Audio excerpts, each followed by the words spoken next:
Yes. Hi, everybody. I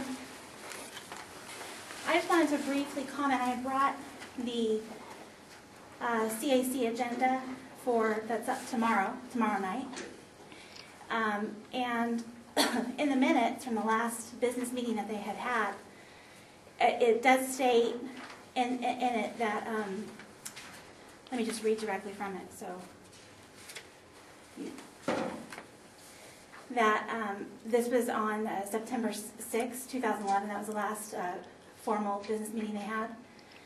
That though the mental health allocation funding was on the agenda that evening, it does state in here in the actual minutes that there was a question regarding a handout for this item, and no handouts were provided for this item.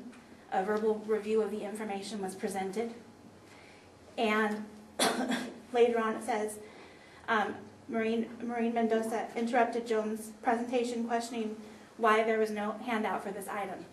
So I know I had briefly mentioned last time the issue of there not actually being an actual handout to explain to the CAC members what the mental health allocation funding issue was about.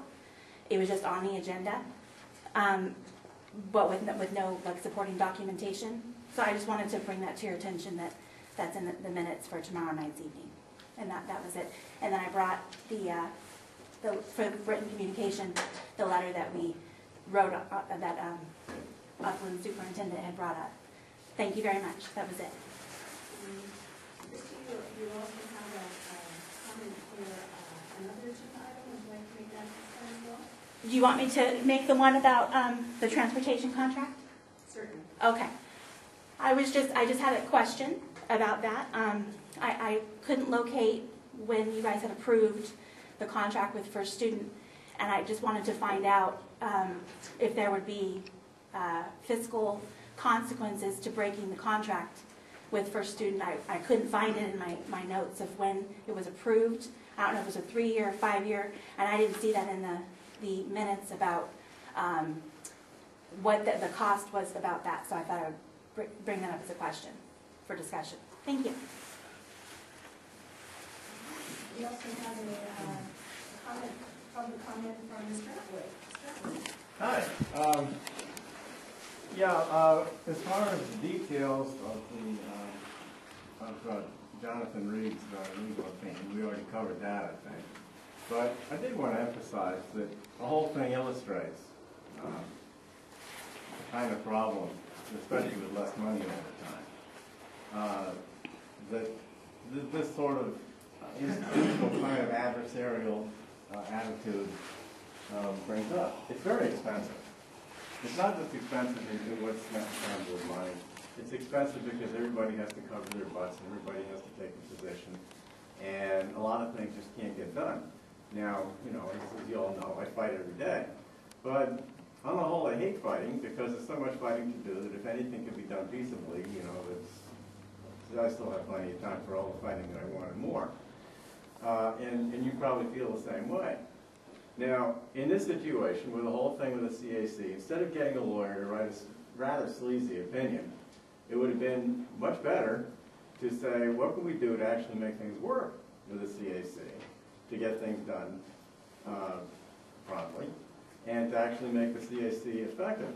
All this time, the SELPA has taken the position of saying, what can we do to make the CAC basically a creature of the SELPA that doesn't function and it just sort of, is its master's voice.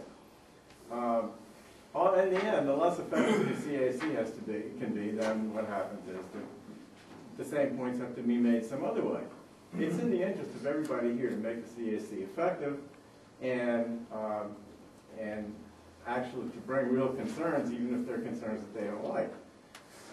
Institutions like to look good, but doing the job well involves finding out what you're not doing well. So the quest to look good and the quest to do the job properly are mutually exclusive. You got to pick which one you want. And the SELPA takes the position pretty regularly that we want to look good.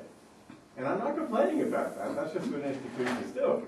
But your job is to overcome this institutional tendency to make themselves look good and find out what the problem is. And the CAC is a useful vehicle for you to do that. So it's in your interest to make it as effective as possible. Thank you. Those are the only public comment cards that I have. I would note for the record that the members of the public have also submitted the educated advocate response to item B2 and a letter from the ACLU from September 29, 2008 regarding the board governance policies in San Diego Unified Schools. We'll move on to item D1, that is our business consent, and we'll have a motion to approve the minutes of the November 18th meeting. So moved. Moved by Matt, we have a second. Mr. Joseph, any discussion? All in favor? Aye. Any disagreement? Okay, motion carries, the minutes are approved. Item B1, and this is our action item regarding the transportation contract, and Ralph, I'll turn this over to you.